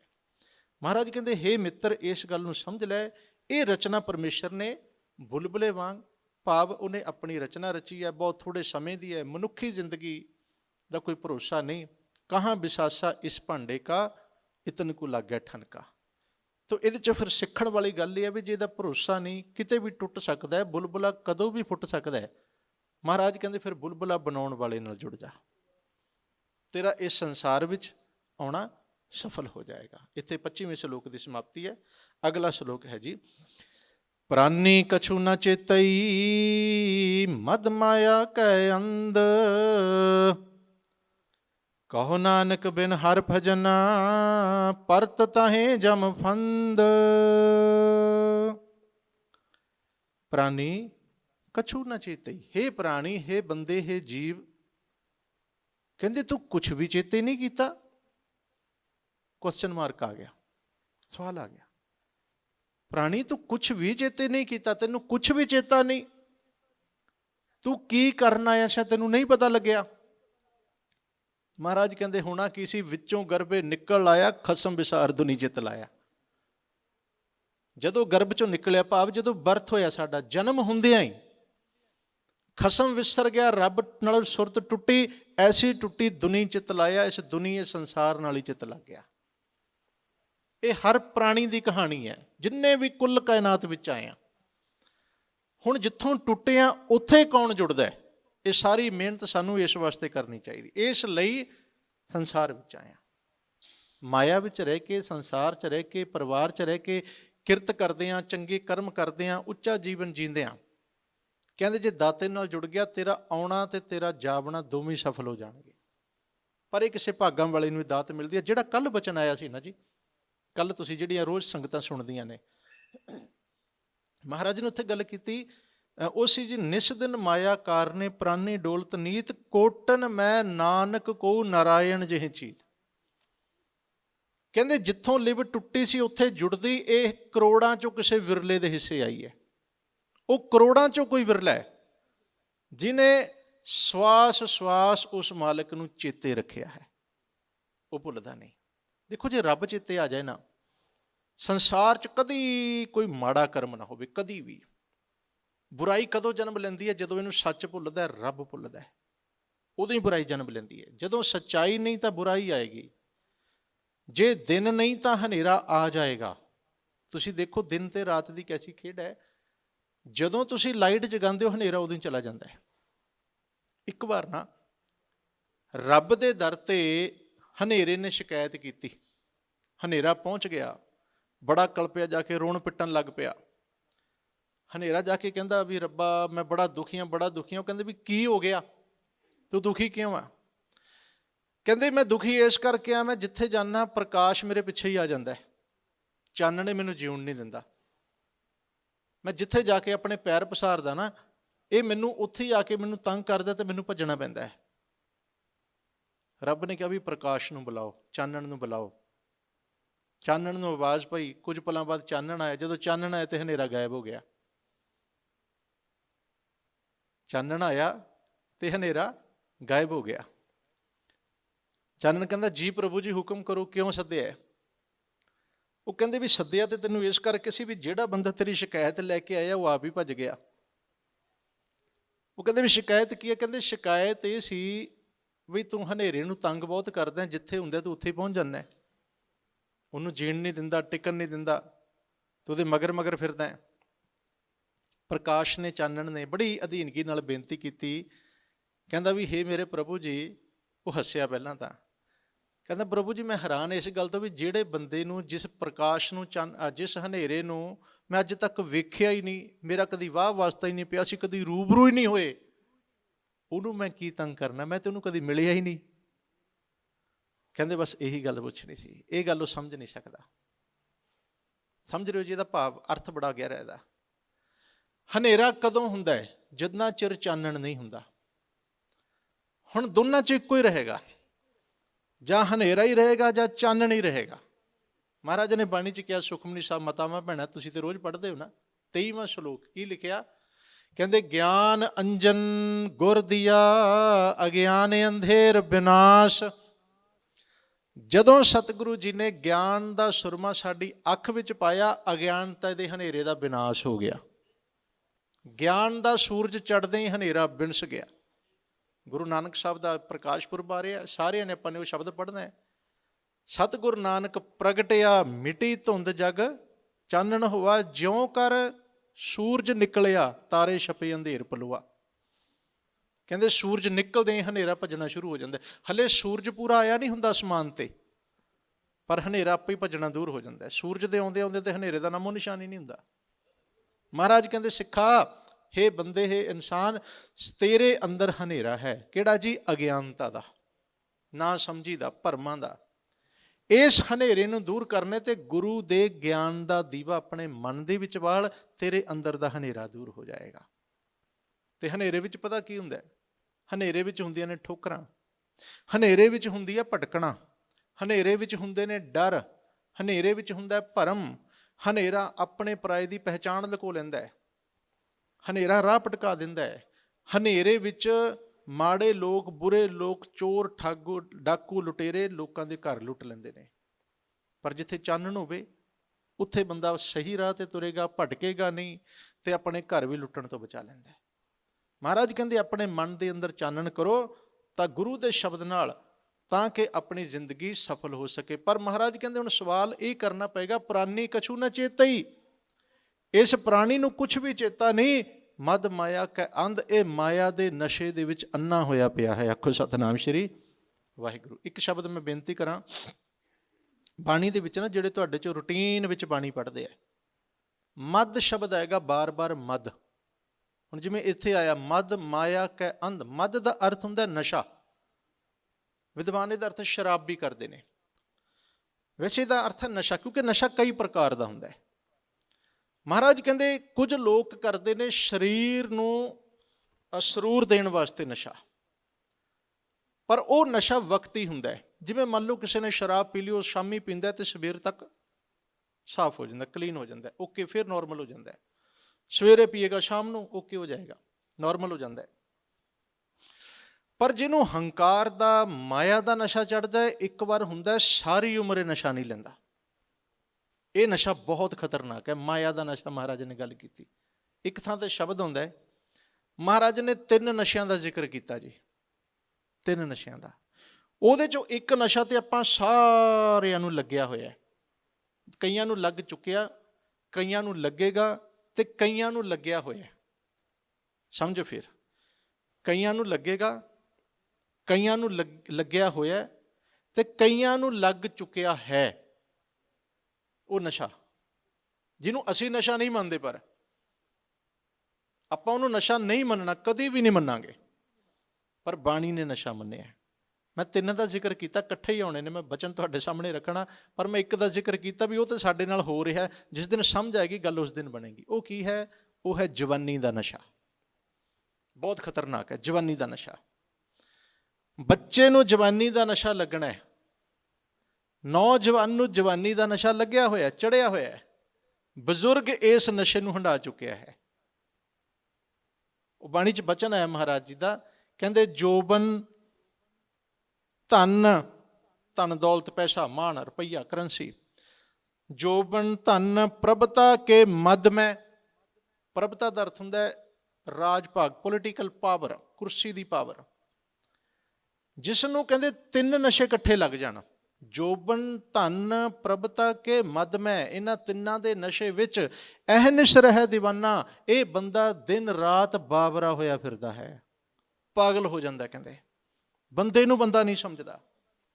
ਔਰੰਗਜ਼ੇਬ 38 ਸਾਲ ਦੀ ਉਮਰ 'ਚ ਭਾਰਤ ਦੇਸ਼ ਦਾ ਰਾਜਾ ਬਣ ਗਿਆ ਸੀ। ਹੁਣ ਉਹਦੇ ਕੋਲ ਜਵਾਨੀ ਵੀ ਹੈ, ਤੇ ਪ੍ਰਭਤਾ ਵੀ ਆ ਗਈ, ਤੇ ਪੈਸਾ ਤੇ ਉੱਥੇ ਹੁੰਦਾ ਹੀ ਹੈ ਜਿੱਥੇ ਰਾਜ ਹੁੰਦਾ। 3 ਨਸ਼ੇ ਇਕੱਠੇ ਲੱਗ ਗਏ, ਉਹਨੇ ਲੱਖਾਂ ਹਿੰਦੂ ਕਤਲ ਕਰ ਦਿੱਤੇ ਜੀ। ਲੱਖਾਂ ਦੀ ਗਿਣਤੀ 'ਚ ਉਹਨੇ ਮੰਦਿਰ ਤੋੜੇ, ਉਹਨੇ ਮੂਰਤੀਆਂ ਤੋੜੀਆਂ, ਉਹਨੇ ਧਰਮਾਂ ਦਾ ਅਪਮਾਨ ਕੀਤਾ, ਉਹਨੇ ਮਨੁੱਖਤਾ ਨੂੰ ਕੋਹ ਕੇ ਮਾਰਿਆ। ਕਿਉਂ? ਕਿਉਂਕਿ ਨਸ਼ੇ 3 ਚੜੇ ਹੋਏ ਸਨ। ਔਰ ਕਮਾਲ ਦੀ ਗੱਲ ਪਤਾ ਕੀ ਹੈ? ਔਰੰਗਜ਼ੇਬ 5 ਵਕਤ ਦਾ ਨਮਾਜ਼ੀ ਮੁਸਲਮਾਨ ਹੈ। ਸੁੰਨੀ ਮੁਸਲਮਾਨ ਹੈ, ਇਹਨਾਂ ਦੇ ਵਿੱਚ ਦੋ ਫਿਰਕੇ ਹੁੰਦੇ ਨੇ ਵੱਡੇ, ਸ਼ੀਆ ਤੇ ਸੁੰਨੀ। ਇਹ ਸੁੰਨੀ ਸੀ, 5 ਵਕਤ ਦਾ ਨਮਾਜ਼ੀ ਹੈ ਜੀ, ਧਰਮੀ ਪੁਰਖ ਹੈ। ਆਪਣੇ ਹੱਥਾਂ ਨਾਲ ਟੋਪੀਆਂ ਬੁਣਿਆ ਕਰਦਾ ਸੀ, ਹੱਥਾਂ ਨਾਲ ਟੋਪੀ ਬੁਣ ਕੇ ਉਹਦੇ ਪੈਸਿਆਂ ਦੀ ਰੋਟੀ ਖਾਂਦਾ ਸੀ। ਇਹ ਦੇਖੋ, ਇਹ ਉਹਦਾ ਗੁਣ ਸੀਗਾ। ਜਿਹੜਾ ਗੁਣ ਹੈ ਗੁਰੂ ਸਾਹਿਬ ਨੇ ਜ਼ਫਰਨਾਮੇ 'ਚ ਉਹਦਾ ਜ਼ਿਕਰ ਕੀਤਾ। ਪਰ ਕਹਿੰਦੇ ਤੇਰੀਆਂ 5 ਵਕਤ ਦੀਆਂ 5 ਨਮਾਜ਼ਾਂ, ਤੇਰੇ ਹੱਥਾਂ ਨਾਲ ਟੋਪੀਆਂ ਬੁਣਨਾ, ਉਹਨਾਂ ਪੈਸਿਆਂ ਨਾਲ ਰੋਟੀ ਖਾਣੀ, ਇਹ ਸਾਰਾ ਕੁਝ ਖਤਮ ਹੋ ਗਿਆ ਜਦੋਂ ਤੂੰ ਐਡਾ ਵੱਡਾ ਬਾਦਸ਼ਾਹ ਹੋ ਕੇ ਵੀ ਤੂੰ ਦੁਨੀਆ ਨਾਲ ਇਨਸਾਫ ਨਹੀਂ ਕਰ ਸਕਿਆ, ਕਿਉਂਕਿ ਤੈਨੂੰ 3 ਨਸ਼ੇ ਵੱਡੇ ਲੱਗੇ ਹੋਏ ਨੇ। ਹੁਣ ਕਿੱਥੇ ਸ਼ਰਾਬ ਦਾ ਨਸ਼ਾ ਜਿਹੜਾ ਸਵੇਰੇ ਲੈ ਗਿਆ, ਕਿੱਥੇ ਜਵਾਨੀ ਦਾ, ਹੰਕਾਰ ਦਾ, ਪ੍ਰਭਤਾ ਦਾ ਨਸ਼ਾ ਸਾਰੀ ਉਮਰ ਨਹੀਂ ਲਿਆ, ਵੱਡਾ ਕਿਹੜਾ ਹੋਇਆ? ਮੈਂ ਖਿਮਾ ਸ਼ਾਇਦ ਬੇਨਤੀ ਕਰਾਂ, ਕਈ ਵਾਰੀ ਗੁਰਦੁਆਰੇ 'ਚ ਬੰਦਾ ਸ਼ਰਾਬ ਪੀ ਕੇ ਆ ਜਾਏ ਨਾ, ਆਪਾਂ ਕੁੱਟਦੇ ਹਾਂ, ਕਿਉਂ? ਵੀ ਨਸ਼ਾ ਕਰਕੇ ਆਇਆ। ਪਰ ਜੇ ਗੁਰੂ ਸਾਹਿਬ ਪੁੱਛਣ ਵੀ ਜਵਾਨੀ ਦਾ ਨਸ਼ਾ ਕਰਕੇ ਤੇਰਾ ਕੀ ਕਰੀਏ? ਪ੍ਰਭਤਾ ਦਾ ਨਸ਼ਾ ਕਰੀ ਫਿਰਦਾ ਹੈ, ਚੌਧਰ ਦਾ, ਹੰਕਾਰ ਦਾ, ਤੇਰਾ ਕੀ ਕਰੀਏ? ਪੈਸੇ ਦਾ, ਮਾਇਆ ਦਾ ਨਸ਼ਾ ਕਰੀ ਫਿਰਦਾ, ਤੇਰਾ ਕੀ ਕਰੀਏ? ਆਖੋ ਸਤਨਾਮ ਸ਼੍ਰੀ। ਇਹ ਨਸ਼ਿਆਂ ਵੱਲ ਆਪਣਾ ਧਿਆਨ ਨਹੀਂ ਹੈ। ਮੈਂ ਤੇ ਇਹ ਨਹੀਂ ਕਹਿ ਰਿਹਾ ਵੀ ਸ਼ਰਾਬ ਦਾ ਨਸ਼ਾ ਕਰ ਲੈਣਾ ਚਾਹੀਦਾ ਵੀ ਛੋਟਾ, ਨਹੀਂ। ਜੇ ਉਹ ਨਸ਼ਾ ਤੇ ਮਹਾਰਾਜ ਕਹਿੰਦੇ ਵੀ ਨਸ਼ੇ ਨੇ, ਇਹਨਾਂ ਨੂੰ ਵੀ ਸਮਝੋ। ਉਹ ਮਹਾਰਾਜ ਨੇ ਹੁਣ ਉਰੇ ਕਿਹਾ, ਕਹਿੰਦੇ ਪ੍ਰਾਨੀ ਕਛੂ ਨਾ ਚੇਤੇ, ਪ੍ਰਾਣੀ ਨੂੰ ਕੁਛ ਵੀ ਚੇਤੇ ਨਹੀਂ ਰਹਿੰਦਾ। ਇੱਥੇ ਕਛੂ ਦਾ ਅਰਥ ਹੈ ਇਹਨੂੰ ਰੱਬ ਨਹੀਂ, ਧਰਮ, ਸੱਚ, ਹਕੀਕਤ, ਗੁਣ ਸਾਰੇ ਭੁੱਲ ਜਾਂਦੇ ਨੇ। ਮਦ ਮਾਇਆ ਕੈ ਅੰਧ, ਜਦੋਂ ਮਾਇਆ ਦੇ ਨਸ਼ੇ ਵਿੱਚ ਅੰਨਾ ਹੋ ਜਾਂਦਾ ਹੈ, ਫਿਰ ਇਹਨੂੰ ਸੱਚਾਈ, ਧਰਮ, ਬਾਣੀ, ਸ਼ਬਦ, ਗੁਰੂ, ਰਿਸ਼ਤੇ ਨਾਤੇ ਸਭ ਟੁੱਟ ਜਾਂਦੇ ਨੇ। ਸ਼ਰਾਬੀ ਬੰਦਾ ਵੀ ਨਾ ਕਈ ਵਾਰੀ ਬੋਲਣ ਲੱਗਿਆ ਥੋੜ੍ਹੀ ਵੇਖਦਾ, ਉਹ ਕਈ ਵਾਰੀ ਪਤਨੀ ਨਾਲ ਵੀ ਲੜੇਗਾ ਤੇ ਮਾਂ ਭੈਣ ਇੱਕ ਕਰਕੇ ਰੱਖ ਦਿੰਦਾ। ਖਿਮਾ ਕਰਿਓ, ਗਾਲੀ ਗਲੋਚ, ਮਾਂ ਬਾਪ ਨਾਲ ਵੀ ਲੜ ਪਏਗਾ, ਬੱਚਿਆਂ ਨਾਲ ਵੀ ਲੜ ਪਏਗਾ, ਆਂਢੀਆਂ ਗੁਆਂਢੀਆਂ ਲੜ ਪਏਗਾ। ਕਿਉਂ? ਹੁਣ ਇੰਨਾ ਨਸ਼ਾ ਚੜ੍ਹ ਗਿਆ, ਮਦ ਮਾਇਆ ਕੇ ਅੰਧ, ਅੰਨਾ ਹੋ ਗਿਆ, ਉਹਨੂੰ ਦਿਸਦਾ ਹੀ ਨਹੀਂ ਮੇਰੇ ਸਾਹਮਣੇ ਕੌਣ ਹੈ, ਕੀ ਹੈ, ਕੀ ਹਾਲਾਤ ਨੇ। ਮਹਾਰਾਜ ਕਹਿੰਦੇ ਸੋਚੋ, ਜਿਹਨੂੰ ਮਾਇਆ ਦਾ ਨਸ਼ਾ ਸਾਰੀ ਉਮਰ ਵਾਸਤੇ ਚੜ੍ਹ ਗਿਆ, ਉਹਦੇ ਹਾਲਾਤ ਕੀ ਹੋਣਗੇ, ਉਹਦਾ ਕੀ ਬਣੇਗਾ? ਤਾਂ ਮਹਾਰਾਜ ਨੇ ਕਿਹਾ ਪ੍ਰਾਨੀ ਕਛੂ ਨ ਚੇਤਈ, ਮਦ ਮਾਇਆ ਕੈ ਅੰਧ, ਕਹੋ ਨਾਨਕ ਬਿਨ ਹਰ ਭਜਨ, ਪਰਤ ਤਾਹੇ ਜਮ ਫੰਧ। ਹੇ ਮੇਰੇ ਮਨ, ਹੇ ਬੰਦੇ, ਹੇ ਜੀਵ, ਹੇ ਪ੍ਰਾਣੀ, ਕਹੋ ਨਾਨਕ ਬਿਨ ਹਰ ਭਜਨ। ਇੱਕ ਗੱਲ ਨੋਟ ਕਰ ਲੈ, ਸਮਝ ਲੈ, ਲਿਖ ਲੈ, ਚੇਤੇ ਕਰ ਲੈ, ਹਰੀ ਦੇ ਭਜਨ ਤੋਂ ਬਿਨਾਂ, ਰੱਬੀ ਬੰਦਗੀ ਤੇ ਇਬਾਦਤ ਤੋਂ ਬਿਨਾਂ ਤੂੰ ਦੁਨੀਆ 'ਚ ਜੋ ਮਰਜ਼ੀ ਕਰ ਲਈ, ਖੱਟ ਲਈ, ਬਣਾ ਲਈ, ਪਰ ਜੇ ਨਾਮ ਪੱਲੇ ਨਹੀਂ, ਸ਼ਬਦ ਪੱਲੇ ਨਹੀਂ, ਗੁਰੂ ਦੀ ਕਿਰਪਾ ਨਹੀਂ, ਤਾਂ ਪਰਤ ਤਾਹੇ ਜਮ ਫੰਦ, ਗਲਾਂ ਦੇ ਵਿੱਚ ਜਮਾਂ ਦੀ ਫਾਹੀ ਹੀ ਪਏਗੀ। ਔਰ ਉਹਨੂੰ ਕੋਈ ਬਚਾ ਨਹੀਂ ਸਕੇਗਾ, ਕੋਈ ਕੱਟ ਨਹੀਂ ਸਕੇਗਾ। ਉੱਥੇ ਜਾ ਕੇ ਤੂੰ ਕਹੇ ਮੈਂ ਤੇ ਜੀ CM ਹੈ, ਮੈਂ PM ਹੈ, ਮੈਂ ਪ੍ਰਧਾਨ ਮੰਤਰੀ ਹਾਂ, ਮੈਂ ਬਾਦਸ਼ਾਹ, ਉੱਥੇ ਚੀਜ਼ਾਂ ਨਹੀਂ ਚੱਲਦੀਆਂ। ਤੂੰ ਜੱਜ ਹੈ, ਤੂੰ ਪਾਇਲਟ ਹੈ, ਤੂੰ ਵਕੀਲ ਹੈ, ਤੂੰ ਡਾਕਟਰ ਹੈ, ਤੂੰ ਇੰਜੀਨੀਅਰ ਹੈ, ਤੂੰ CM ਹੈ, PM ਹੈ, ਮੰਤਰੀ ਹੈ, ਸੰਤਰੀ ਹੈ, ਤੂੰ ਪ੍ਰਧਾਨ ਹੈ, ਤੂੰ ਜਥੇਦਾਰ ਹੈ, ਈਵਨ ਤੂੰ ਗਿਆਨੀ ਹੈ, ਤੂੰ ਰਾਗੀ ਹੈ, ਤੂੰ ਪਾਠੀ ਹੈ, ਤੂੰ ਸੇਵਾਦਾਰ ਹੈ, ਸਾਰੇ ਆ ਜਾਣੇ ਨੇ, ਆਪਾਂ ਸਾਰੇ ਲਪੇਟੇ ਜਾਵਾਂਗੇ। ਜੇ ਤੂੰ ਸੱਚ ਨਹੀਂ ਕਮਾਇਆ, ਸ਼ਬਦ ਨਹੀਂ ਕਮਾਈ ਨਹੀਂ ਕੀਤੀ ਨਾ, ਕਹਿੰਦੇ ਫਿਰ ਪਰਤ ਤਾਹੇ ਜਮ ਫੰਦ। ਕਿਉਂਕਿ ਗੁਰਬਾਣੀ ਨੇ ਕਿਸੇ ਦਾ ਲਿਹਾਜ਼ ਨਹੀਂ ਕੀਤਾ। ਮਹਾਰਾਜ ਨੇ ਸੱਚ ਬੋਲਿਆ। ਸੱਚ ਤੇ ਦੇਖੋ ਜੀ, ਸੱਚ ਹੈ। ਇਹ ਸੱਚ ਔਰੰਗਜ਼ੇਬ ਵਾਸਤੇ ਵੀ ਹੈ, ਬਾਬਰ ਵਾਸਤੇ ਵੀ ਹੈ, ਜਹਾਂਗੀਰ ਵਾਸਤੇ ਵੀ ਹੈ। ਤੇ ਇਹ ਸ਼ਬਦ ਗੁਰੂ ਸਾਹਿਬ ਨੇ ਕਿਰਪਾ ਕੀਤੀ, ਆਪਣੇ ਪੁੱਤਰਾਂ ਤੇ ਵੀ ਲਾਗੂ ਕੀਤਾ। ਆਪਾਂ ਤੇ ਫਿਰ ਸਿੱਖਾਂ ਦੂਰ ਆ ਗਏ, ਜੰਮੇ ਹੋਏ, ਜਣੇ ਹੋਏ, ਆਪਣੇ ਜਿਗਰ ਦੇ ਟੋਟਿਆਂ ਤੇ ਵੀ ਲਾ। ਜਦੋਂ ਇੱਕ ਨਿੱਕੀ ਜਿਹੀ ਘਟਨਾ ਕਹਿ ਕੇ ਮੈਂ ਸਮਾਪਤੀ ਕਰਾਂ, ਸਮਾਂ ਹੋ ਗਿਆ। ਗੁਰੂ ਹਰਿਰਾਏ ਸਾਹਿਬ ਜੀ ਦੇ ਵੱਡੇ ਸਪੁੱਤਰ ਬਾਬਾ ਰਾਮ ਰਾਏ, ਉਹਨਾਂ ਨੇ ਇੱਕ ਗਲਤੀ ਕੀਤੀ, ਔਰ ਬਹੁਤ ਗੁਣੀ ਨੇ, ਕਮਾਲ ਦੀ ਗੱਲ ਹੈ। ਵੀ ਮੈਨੂੰ ਲੱਗਦਾ ਆਪਾਂ ਸਾਰੇ ਮਿਲ ਕੇ ਵੀ ਨਾ ਉਹਨਾਂ ਦਾ ਆਪਾਂ ਮੁਕਾਬਲਾ ਨਹੀਂ ਕਰ ਪਾਵਾਂਗੇ। ਉਹ ਜਿੰਨੇ ਸਿਆਣੇ ਸਨ, ਜਿਤਨੀ ਤੀਖਣ ਮਤ ਸੀ ਉਹਨਾਂ ਦੀ, ਜਿਤਨੇ ਸ਼ਾਰਪ ਮਾਈਂਡਡ ਸਨ, ਜਿਤਨਾ ਉਹਨਾਂ ਦਾ ਬ੍ਰੇਨ ਸੀ, ਜਿਤਨੀ ਬ੍ਰੇਨ ਪਾਵਰ ਸੀ, ਜਿਤਨਾ IQ ਲੈਵਲ ਉਹਨਾਂ ਦਾ ਸਟਰੋਂਗ ਸੀ, ਆਪਾਂ ਤੇ ਕੱਖ ਵੀ ਨਹੀਂ। ਬਾਬਾ ਰਾਮ ਰਾਏ ਜੀ ਦੀ ਬੇਨਤੀ ਕਰ ਰਿਹਾ। ਇੱਕ ਗਲਤੀ ਕੀਤੀ ਹੈ ਸਿਰਫ। ਕੀ ਕੀਤਾ? ਬਾਣੀ ਬਦਲ ਦਿੱਤੀ, ਮੁਸਲਮਾਨ ਨੂੰ ਬੇਈਮਾਨ ਕਹਿ ਦਿੱਤਾ। ਇਹੀ ਹੈ ਨਾ, ਮਿੱਟੀ ਮੁਸਲਮਾਨ ਕੀ ਪੇੜ ਹੈ ਪਈ ਘੁਮਿਆਰ। ਤੇ ਔਰੰਗਜ਼ੇਬ ਨੂੰ, ਬਾਦਸ਼ਾਹ ਨੂੰ ਖੁਸ਼ ਕਰਨ ਲਈ ਕਹਿੰਦੇ ਨਹੀਂ, ਉੱਥੇ ਲਿਖਿਆ ਜੀ ਮਿੱਟੀ ਬੇਈਮਾਨ ਕੀ, ਮੁਸਲਮਾਨ ਨਹੀਂ ਲਿਖਿਆ। ਵੀ ਤੁਸੀਂ ਨਾ ਘਬਰਾਓ, ਤੁਹਾਡੀ ਗੱਲ ਨਹੀਂ ਹੈ। ਔਰੰਗਜ਼ੇਬ ਤਾਂ ਖੁਸ਼ ਹੋ ਗਿਆ, ਸੰਸਾਰੀ ਬਾਦਸ਼ਾਹ ਤਾਂ ਖੁਸ਼ ਹੋ ਗਿਆ, ਪਰ ਮਹਾਰਾਜ ਨੇ ਕਿਹਾ ਵੀ ਇਹਨੇ ਇੱਕ ਐਡੀ ਵੱਡੀ ਗਲਤੀ ਕੀਤੀ ਹੈ, ਬਖਸ਼ਿਆ ਨਹੀਂ ਜਾਣਾ ਚਾਹੀਦਾ। ਕਹਿੰਦੇ ਜਿੱਧਰ ਮੂੰਹ ਉੱਧਰ ਚਲਾ ਜਾ, ਸਾਡੇ ਮੱਥੇ ਨਾ ਲੱਗੇ। ਆਪਾਂ ਸੰਸਾਰ 'ਚ ਕਰ ਪਾਵਾਂਗੇ? ਰਾਜਨੀਤਿਕ ਬੰਦੇ ਦਾ ਪੁੱਤਰ, ਜਿਹਦੇ ਕੋਲ ਪੋਲੀਟੀਕਲ ਪਾਵਰ ਹੈ ਕਿਸੇ ਵੀ ਕਿਸਮ ਦੀ, ਲਾ ਲਓ ਕੋਈ MP, MLA, MC, ਕੁਛ ਵੀ, ਉਹਦੇ ਬੱਚੇ ਤੋਂ ਕੋਈ ਗੁਨਾਹ ਹੋ ਜਾਵੇ ਨਾ, ਉਹ ਸਾਰੇ ਪਾਸੇ ਆਪਣੇ ਅਸਰ ਰਸੂਖ ਨੂੰ ਵਰਤਦਾ ਹੈ। ਪਹਿਲਾਂ ਹੀ ਫੋਨ ਘੁਮਾ ਦੇਗਾ ਵੀ ਮੇਰਾ ਪੁੱਤਰ ਹੈ, ਜੇ ਕੇਸ ਆਏ ਤਾਂ ਸੋਲਵ ਕਰ ਦਿਓ, ਕੋਈ ਚੱਕਰ ਨਹੀਂ, ਮੈਂ ਪੈਸੇ ਦੇ ਦਿਆਂਗਾ, ਇਹਨੂੰ ਛੱਡ ਦਿਓ, ਕੋਈ ਇਹਦੇ ਤੇ ਕਾਰਵਾਈ ਨਹੀਂ ਹੋਣੀ ਚਾਹੀਦੀ। ਇਹੀ ਹੁੰਦਾ ਨਾ, ਕਤਲ ਵੀ ਕਰ ਦਿੰਦੇ ਨੇ, ਈਵਨ ਕਈ ਰੇਪ ਕਰਦੇ ਆ, ਧੀਆਂ ਦੀਆਂ ਇੱਜ਼ਤਾਂ ਰੋਲ ਦਿੰਦੇ ਨੇ, ਕੋਈ ਹੋਰ ਗਲਤ ਕੰਮਾਂ 'ਚ ਪਏ, ਐਕਸੀਡੈਂਟ ਕਰਕੇ ਕਿਸੇ ਨੂੰ ਮਾਰਤਾ, ਕੁਝ ਕਰਤਾ, ਸਾਰੇ ਬਚ ਜਾਂਦੇ ਨੇ। ਪਰ ਗੁਰੂ ਘਰ 'ਚ ਇਹ ਨਹੀਂ ਹੋਇਆ। ਆਹ ਸੱਚਾਈ ਦੀ ਤਾਕਤ ਹੈ। ਮਹਾਰਾਜ ਨੇ ਕਿਹਾ ਜੇ ਇੱਥੇ ਹੋ ਗਿਆ, ਜੇ ਇੱਥੇ ਰਾਹ ਖੁੱਲ੍ਹ ਗਿਆ ਨਾ, ਕੱਲ੍ਹ ਨੂੰ ਲੋਕਾਂ ਨੇ ਕਿਉਂਕਿ ਗਲਤੀਆਂ ਸਭ ਤੋਂ ਹੋਣੀਆਂ ਨੇ, ਸਭ ਨੇ ਗੁਰੂ ਕੋਲ ਲੈ ਕੇ ਆ ਜਾਣਾ, ਮਹਾਰਾਜ ਤੁਸੀਂ ਵੀ ਤਾਂ ਆਪਣਾ ਪੁੱਤਰ ਬਖਸ਼ ਹੀ ਲਿਆ ਸੀ, ਸਾਡਾ ਵੀ ਬਖਸ਼ ਦਿਓ। ਇਹ ਬੜੀ ਵੱਡੀ ਸਿੱਖਿਆ ਜੀ, ਮੈਸੇਜ ਗੁਰੂ ਸਾਹਿਬ ਦਾ। ਜਿੱਥੇ ਪੁੱਤਰ ਨੇ ਚੰਗਾ ਕੰਮ ਕੀਤਾ, ਤਾਰੀਫ ਭਾਵੇਂ ਨਾ ਕੀਤੀ ਹੋਵੇ, ਇਹ ਨਹੀਂ ਵੀ ਹੁਣ ਇਹਨੂੰ ਸਲਾਉਣ ਲੱਗ ਗਏ, ਪਰ ਜੇ ਮਾੜਾ ਕੀਤਾ ਉਹਦੀ ਸਜ਼ਾ ਜ਼ਰੂਰ ਦਿੱਤੀ ਹੈ। ਇਹ ਸਾਡੇ ਵਰਗਿਆਂ ਲਈ ਮੈਸੇਜ ਹੈ। ਆਪਾਂ ਤੇ ਗੁਰੂ ਸਾਹਿਬ ਨੂੰ ਖਿਮਾ ਕਰਿਓ, ਜੇ ਕਿਤੇ ਸਿਧਾਂਤ ਨਾ, ਗੁਰੂ ਸਾਹਿਬ ਦੀਆਂ ਸਿੱਖਿਆਵਾਂ, ਇਹ ਪ੍ਰਿੰਸੀਪਲ ਪੂਰੀ ਦੁਨੀਆ ਇਹਨਾਂ ਨੂੰ ਕਿਤੇ ਫੋਲੋ ਕਰਨ ਲੱਗ ਜਾਏ, ਸਾਡਾ ਸੰਸਾਰ ਸਵਰਗ ਬਣ ਜਾਏ। ਪਰ ਦੁਨੀਆ ਦੀ ਗੱਲ ਛੱਡੋ, ਸਿੱਖ ਹੀ ਫੋਲੋ ਨਹੀਂ ਕਰ ਪਾ ਰਹੇ, ਆਪਾਂ ਹੀ ਨਹੀਂ ਖੜ ਪਾ ਰਹੇ, ਇੱਥੇ ਟਿਕ ਪਾ ਰਹੇ। ਬੜੀਆਂ ਕੀਮਤੀ ਸਿੱਖਿਆਵਾਂ ਨੇ ਮਹਾਨ, ਹਲੇ ਬਹੁਤ ਜ਼ਿਆਦਾ ਸਿੱਖਿਆਵਾਂ, ਬਹੁਤ ਸਾਰੀ ਬਾਣੀ ਸ਼ਬਦ, ਉਹ ਤੇ ਹਲੇ ਸੰਗਤ ਦੇ ਸਾਹਮਣੇ ਕੋਈ ਨਹੀਂ ਆਏ। ਆਪਾਂ ਵੀ ਨਹੀਂ ਸੁਣਦੇ, ਆਪਾਂ ਵੀ ਕਹਿੰਦੇ ਖੁਸ਼ੀ ਦਾ ਪ੍ਰੋਗਰਾਮ ਹੈ, ਭਾਈ ਸਾਹਿਬ ਲੱਖ ਖੁਸ਼ੀਆਂ ਪਾਤਸ਼ਾਹੀਆਂ ਸੁਣਾ ਦਿਓ ਤੇ ਜੋ ਮੰਗੇ ਸੁਣਾ ਦਿਓ, ਵੀ ਆਹ 2-4 ਸ਼ਬਦਾਂ ਤੇ ਆਪਾਂ ਘੁੰਮੀ ਜਾਂਦੇ ਹਾਂ। ਮੈਂ ਤਾਂ ਬੇਨਤੀ ਕੀਤੀ ਸੀ ਵੀ ਆਹ ਸ਼ੁਰੂ ਕਰੀਏ ਆਪਾਂ, ਬੜਾ ਕੁਝ ਇਹਦੇ 'ਚੋਂ ਮਿਲਣਾ ਸਾਨੂੰ। ਗੁਰੂ ਕਿਰਪਾ ਕਰਨ, ਸਮਾਂ ਸਮਾਪਤ ਹੈ।